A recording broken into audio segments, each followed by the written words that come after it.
The dream starts that we are walking down a school hallways outside.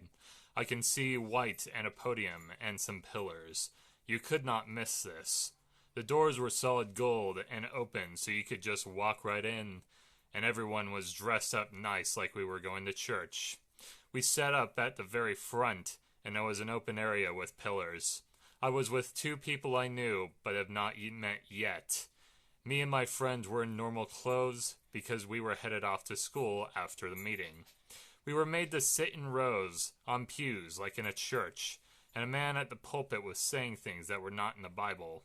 Behind me, some people a few pews down, and one woman was unwrapping a handheld grenade launcher, and it shot out BBs into the sky and made a popping noise. They were doing so that people could not hear the guy at the pulpit spreading his lies.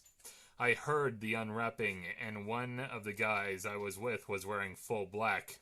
I could see they had these strange-looking firearms, so I minded my business and was getting more disturbed by what the man on the pulpit was saying. And his hat was a weird hat.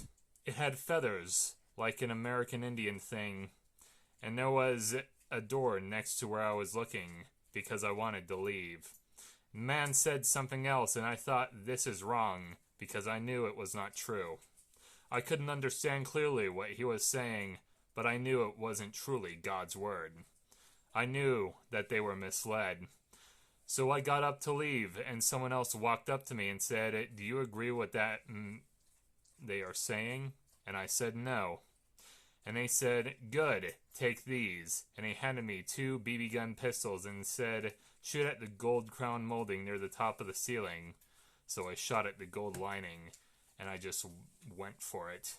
Suddenly the scene jumped, and we were in a cafeteria. It was still white with the gold lining on it, and I still had the BB guns out, and I was putting them away in my backpack. The 2 people I was with were mad at me that I had the BB guns, and they were mad that I had them in the first place, and I was even shooting at the gold lining. I put them in my bag, and before I could get my bag closed, one of my friends in all black took off with the guns, sat at a table, and tried to hide them with his body so that I could not get them back. But I had a bigger problem, because the other friend was holding me back from getting the BB guns. So I hit him in the face, hard, multiple times, and he landed on the ground, and it was like he didn't exist anymore. And I went over to the guy at the table, and I slammed his head into the table by grabbing the back of his hoodie and slammed his head forward, so he finally let go of the BB guns. And I grabbed my guns and I put them in the backpack, and I looked back, and he had a wide grin on his face like the Cheshire Cat. And all I could see was that wide white grin. And then I woke up.